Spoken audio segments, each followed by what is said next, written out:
Thoughts and where do they come from? So you know a lot of our day. I think people from all over the world here, but I think everybody knows table tennis and they know we call it ping pong ball. I don't know if what the real name is, but ping pong ball is good. We spend most of our day like a ping pong ball, bouncing from one thought to the other. Well, we're up here, we're down there, we're off the table, we're over there, and our thoughts are like that. It's just like a ping pong ball. They're just going all over the place. And that puts a huge amount of pressure onto our brains. It puts us in that fight or flight mode. It makes us anxious and overwhelmed. So we need to understand one clear thing about thoughts. Thoughts are not facts, okay? They're not a fact. They may not even be true. They may not even be useful. If you can just bear in mind that a thought is not a fact, you will take a huge amount of pressure off yourself. Because by believing all of your thoughts, it's going to distract you. It's going to confuse you. It's going to send your mind off in the wrong direction. So one thing to keep totally in your mind, that thoughts are not facts. If you can do that, then you're well on your way to helping to deal with those thoughts, because you'll be able to see the thought as what it is. It is just a process of our brain. So that is important for us to also remember, that a thought is just like several neurons firing in a pattern together in our brain that makes a thought. So that's how thoughts are produced, just by these neurons firing in our brain. Now, of course, we've never quite got to the point yet. I mean, neuroscience is good, but it hasn't got to the point of knowing why or how those thoughts are done. But we know that they come about by the firing of the neurons. So that means that thought that is bringing you down, that thought that is depressing you, that thought that is constantly getting stuck in your mind, repetitive in your mind, that is just a process. It's not something we can touch, not something we can hold on to. It's not something that anybody else knows about, only you. That thought is only in your head. But don't think because that thought is in your head that it's you.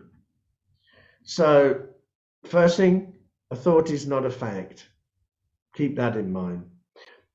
The second thing is that we shouldn't identify with our thoughts. So just because you're thinking something, it doesn't mean that's who you are. It just means that something either outside of you or inside of you has stimulated that thought. So it is a process. So because it's a process, it means that we can just allow that process to come and to go. Now you see, thoughts will come and go. There has never been a thought that has come and stayed. Why it stays is because we engage that thought. So the thoughts have absolutely no power on their own. It's just those neurons firing. There is no power there. But the power comes when we fixate on those thoughts, when we hold on to those thoughts, where we constantly keep repeating those thoughts over in our head, or we start to build a story and we start to generalize or catastrophize. You see, when we do, when we start to build a story around a thought, if we're thinking about this story, the brain is not able to tell the difference between what is a fact and what is a fantasy. If you are thinking about this story and you're catastrophizing and you're, thinking about the worst case scenario, your brain is going to start believing it. And once it starts to believe it, that is when you get stressed out. That is when you're going to become anxious and overwhelmed. But you see, at that point there, you are not being overwhelmed by what is happening now. You're being overwhelmed by your imagination. You're being overwhelmed by that story you're telling yourself. So you are causing yourself all of this suffering because you haven't faced up to the thought. You've believed it, you've started to build a story around it, and now you've become anxious and overwhelmed, and that thought is now stuck in your mind and it keeps coming back, repeating time after time. So the key things for us to be thinking about here are that thoughts are not facts. Just because you're thinking something, it doesn't make it true. It doesn't make it real. And it certainly doesn't make it useful. So a thought is a process of the brain. It's those neurons firing that makes that process that gives us that thought. So because it's a process, the thought comes to go.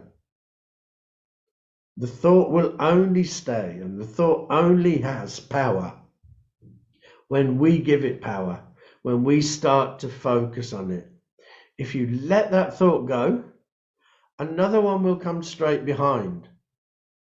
It's not like we let the thought go and then there's nothing to think about. Another thought will come right behind it. But if you engage it, then that's the direction you're going to go in. And remember, just because you are thinking something, it doesn't mean that's who you are.